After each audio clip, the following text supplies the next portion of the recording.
I said he's not part of the show today, but he is part of the show because we're going to talk to him for the next 10 minutes or so.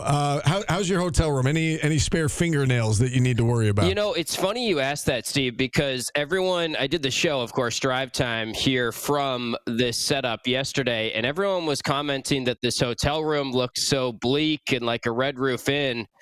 And this is like the nicest hotel I've ever stayed in. So I want to dispel that narrative. Mohegan Sun is lovely. There's waterfalls in the concourse. The arena is right in the hotel, which this was the case 2 years ago when the Orange played in a Vegas tournament over Thanksgiving. They did very well in that tournament. So I think the hotel is a 10 out of 10. I'm very excited to see what the team plays like, but the hotel, no fingernails, nothing to worry about. Steve and I have stayed at a Red Roof Inn Plus. Ooh, yes. That was a trip that I would love to forget. Where was that? Somewhere outside of in Massachusetts. For the College Lacrosse Final Four. I don't want to disparage the chain. That was not our favorite stay. You knew it was bad when the door wouldn't shut and there was a hole in the bathroom door. So it was rough. It was rough for sure. Yeah, all right, Cornell won the national championship. Let's talk some women's basketball here, Tim. And we keep talking about the men going out to Vegas, and we're going to learn a lot about them. I think the same holds true for the women. I mean, we've seen them play. They've won several games in comfortable fashion. What are you expecting tonight against Utah? Obviously, a major step up in competition. Yeah, I think that's the thing. We don't really know what to expect right now, Steve. And I have made the comparisons and the parallels to the men's team, and I'm trying not to do it too much, but it really is striking the similarities between what the Orange women's team did last year and what they've done to start this year. And when you look at the national rankings, Bart Torvik is a site that ranks both men's college basketball and women's college basketball. The women's team started in the Bart Torvik ranking 64th in the preseason. They're up to 55 after starting 4-0 and playing all lower-level competition and seeing a boost in their defensive metrics and looking better than they did last year. The men's team started, I think it was 61st in the preseason Bart Torvik rankings, and now I believe at last look they are 54th. So very similar in terms of how these teams are thought of. The one difference with that is 55th in the women's rankings overall is the 13th best team in the ACC in Bart Torvik. So the women's ACC is much tougher, at least on paper right now, than the men's ACC. So you've got to be probably in the top 8 or 9 in the ACC to feel good about making it to the big dance. And they're going to play a team in Utah in this first game. They are 44th in those Bart Torvik rankings. So maybe slight favorites, pretty much a toss-up game here this evening at 5 p.m. Then the Sunday game against Michigan is going to be very challenging. Michigan is a top 6 team, top 10 team in the country, no matter where you look right now. They just beat the brakes off of Notre Dame and really shut down Hannah Hidalgo, and they've gotten off to a great start. Michigan is going to play UConn in the nightcap tonight. So that's going to be the premier game of the weekend. This is really one of the premier tournaments in the women's college basketball scene. So that's another kind of similarity to the men's team here. They're playing in one of the biggest tournaments. And Utah's a program that has been to the NCAA tournament the last 4 years, 4 straight 20-win seasons. So it's really going to be a step up in competition. I think this team is a whole lot better than what we saw last year, but I think we're going to find out over the next 2 games just how much better they are right now compared to last year's team. Coach Jack has put a lot on her shoulders, saying last year I didn't do a good enough job coaching. And you can say that, but I just don't think the players were there last year with that basketball team when she went out and hit the transfer portal, bringing in a Layla Filia, Dominique Darius, and others.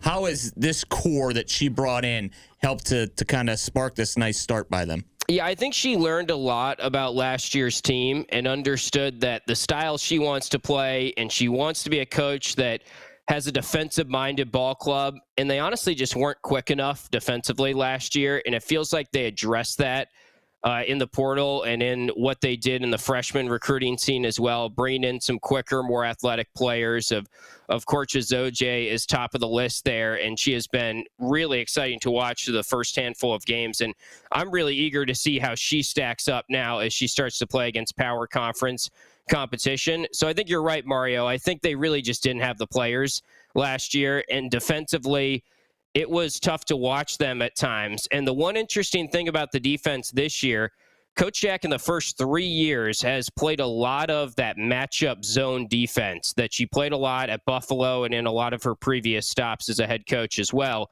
They have not played any matchup zone through the first 4 games of this season. So I wonder, not that this is really a team on paper that you would want to zone against, because Utah is one of the better three-point shooting teams in the country, and they're making about 10 threes per game. But I do wonder if we're going to see some of that zone defense going forward. Are we going to see it over this weekend? Or is this just a player-to-player team, and she has learned that maybe that is the best route to go? I think that's going to be an interesting thing to monitor.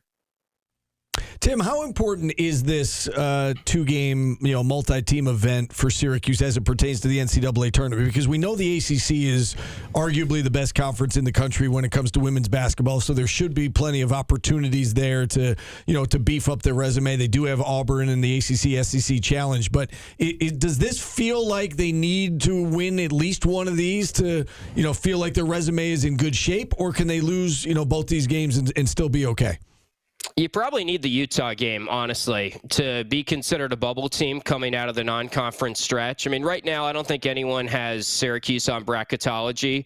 Like I said, they are 55th in the Bart Torvik rankings. They're a little bit higher than that in another site, Her Hoop Stats. So we'll see when the net rankings come out. But I would say, based on what they did last year and based on how they really just haven't played anyone to this point in the season, and they were picked to finish 13th in the league, they're kind of trying to win some games that they are not on paper supposed to win to get into that conversation of being on the bubble. Utah is a team that, if you look at bracketology right now, not that it really matters, but the ESPN bracketology has Utah as one of the last 4 in here on November 21st, way away from the tournament. But that sort of puts into perspective how it's an important game for Utah as well. I do think that Auburn game is going to be pivotal, Steve, and that's a game that they should be slight favorites in, I would think. So if you come out of this and you win one of these 2 games, then you're probably feeling even better about your chances of beating Auburn at home.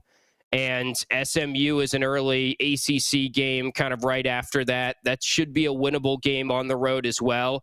So I think you're looking at, if they do go and win one of these 2, and more than likely it would be, or more likely than not, it would be Utah if they're going to get one win here over the next 3 days, then you're probably in the conversation to be on the bubble of the NCAA tournament, I'd say. I know it's a small sample size, and you're beating Wagner's and Canisius's right now. But what concerns you with this basketball team? Is it the 3-point shooting, the way that they've turned the basketball over at times, or Sophie Burrows not being able to score at the clip that we probably thought she would be able to score at this year? Yeah, I'm not really that worried about Sophie Burrows, just because we've seen her do it. And I think she has the pieces around her this year. I think Sophie is a great offensive player that struggles at times on defense. And I feel like the makeup of the team this year, she's going to be a necessary piece that will play a lot, and she'll start making shots from the outside. I actually, when you look at her history at Syracuse, not that she hasn't made threes at the Dome, but she's done better away from the Dome shooting. So I think it'll be interesting. This is maybe more of a shooter's gym here at Mohegan Sun. And I bet that she has 2 good games here. She started to kind of play more like herself against Wagner, and even against Canisius, she made her first 3-pointer. So I'm not too worried about her. I think in general, the amount of turnovers they've had on offense concerns you a little bit, although they have been forcing a ton of turnovers on the other side of things. So that's going to be a key stat to monitor for them going forward. And they really have looked much better defensively, but I'm still focused on the defense, almost like the men's team, where you're seeing big strides from what we saw last year, but you also want to see them do it against power conference competition before you can really buy in on what they are as a defensive team. Tim, who do you think is the MVP so far of this team? Is it Darius? Is it Zoje? Who would you pick here in the early going? Good question. I think the best player on the team is Layla Filia, but I think the MVP to this point in the season is probably Dominique Darius. I think she's really played well, and I had been told kind of in the preseason that she was really playing well in practice and is a really talented player. And she's just had an up and down college career and has been involved with 2 elite programs in UCLA and USC. So I was really curious to see when she gets a crack at full starter minutes, how was she going to look? And she hadn't played in a game in whatever it was, I think at least 2.5 years when she played in that first exhibition game.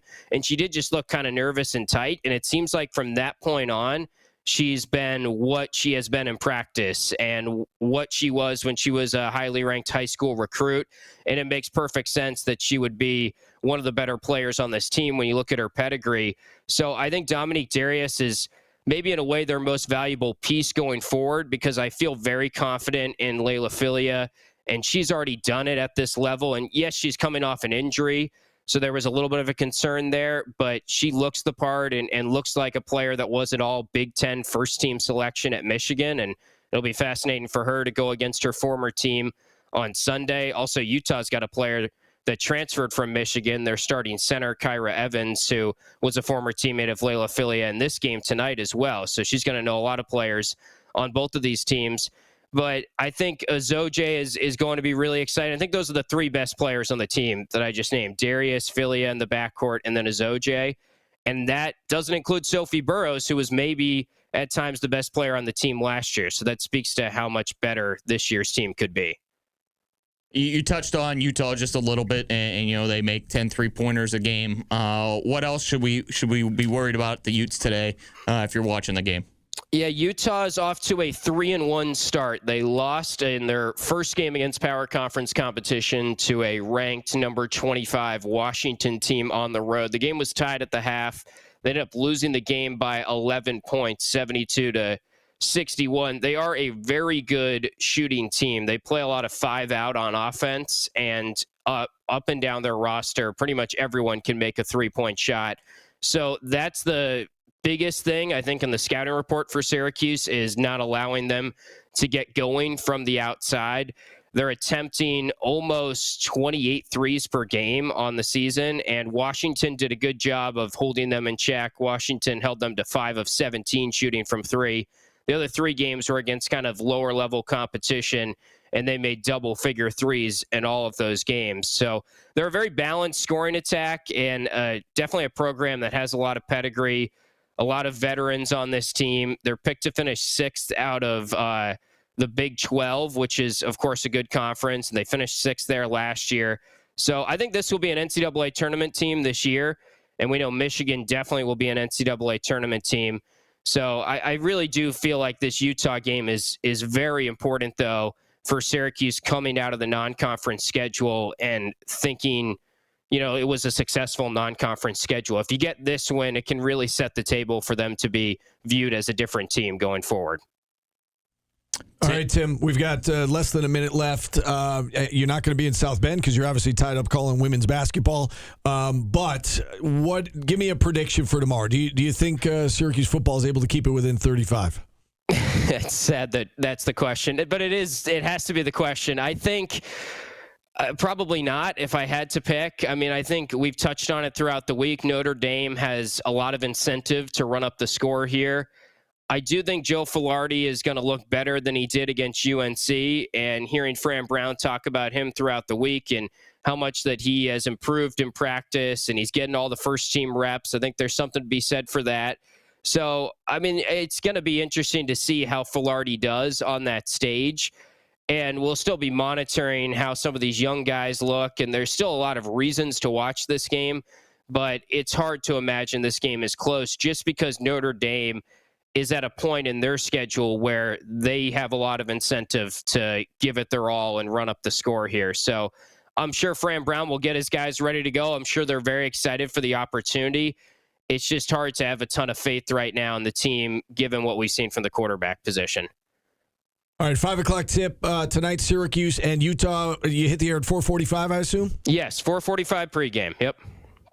Okay. Have a good call and have a good weekend, Tim. We'll talk to you next week. May the cards be with you, Tim, on the blackjack table, bud. See you, Tim. Yeah, I'll save you a spot, Mario. Perfect. Tim Leonard joining us here on the show. We'll hit a timeout. We'll check in on the market, and then we'll get to Tony Simeone, the Notre Dame play-by-play man at the top of hour number 2. We're back after this on ESPN Radio.